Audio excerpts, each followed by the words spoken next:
ya gushe ma har cikin tarihi, bai da gwani ko da ana tambihi, ka rikice idan ya sama tarko so ne. Wallahi tallahi kana sawa ina tun kunya. Kunya? Kai kullum baka da magana sai ta ƴaƴa. Ah, to ke kin ga laifina ne? Manzon Allah ma ce ku yi aure ku hayyafa domin in yi alfahari da ku ranar gobe alkiyama. Kin gan gon tunda Allah ya yi ni cikin addinin musulunci ya zama da dole na so hakan ne ma. Gaskiya ne.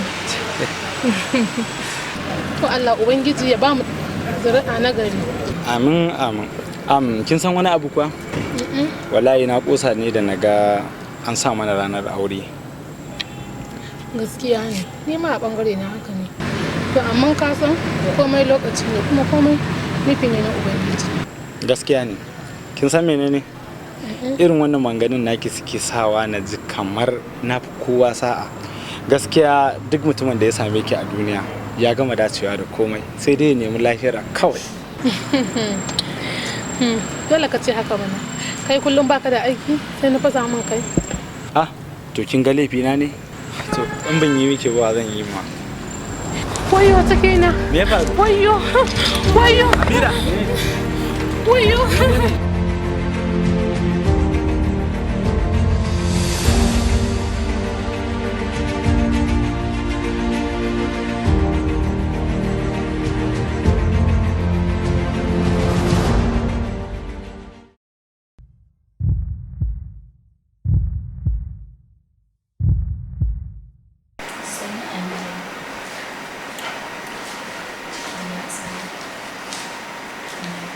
Assalamu alaikum.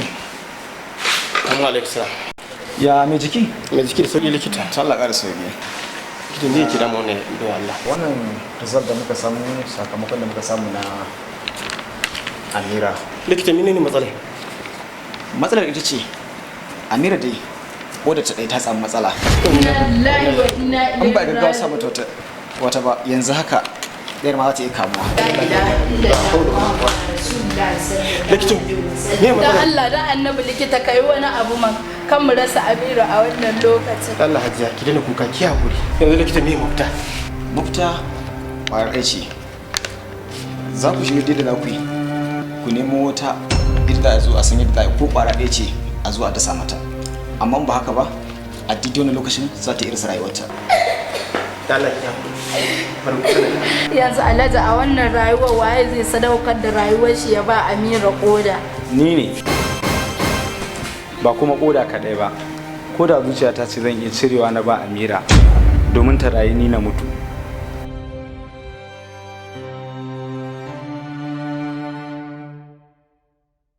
Amma fa samari ya kamata kai dogon nazari kafin kai wannan sadaukarwar.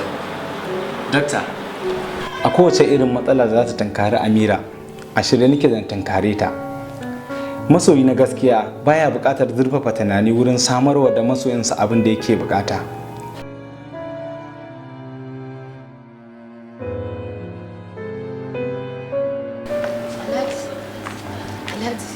Alhaji ni fa ina jin tsoro Alhaji. Tsoron me kuma? Kin ga bana saka. Yanzu muna ji muna gani sai mu bari rayuwar ƴan mu ta salwanta. Barcin Allah ya kama dauki. Maimakon ki nuna godiya kyautar ubangiji sai dai ki kawo butulci akai. Alhaji ba haka nake nufi ba. Ina nufin kar a je bayan an ci riko da nan ta wannan yaron abin da ya faru ga yaron yin ya faru akan shi. Kin ga bana saka. Ba ma abin da zai faru. Akan shi aka fara cire koda ne. Saboda haka kin gane? Kuma wajen yaron nan bari ni in je in dawo. Kenan Allah.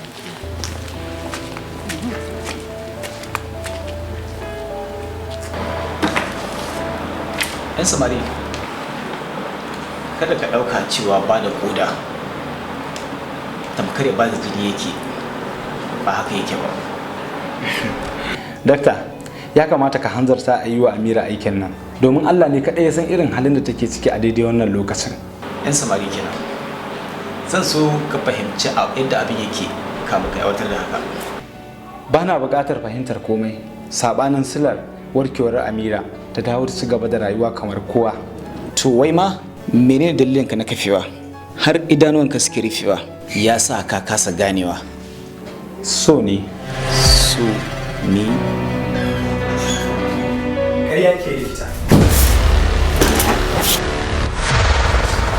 mai hana nan adam sukunin ruhi ya gushe ma har cikin tarihi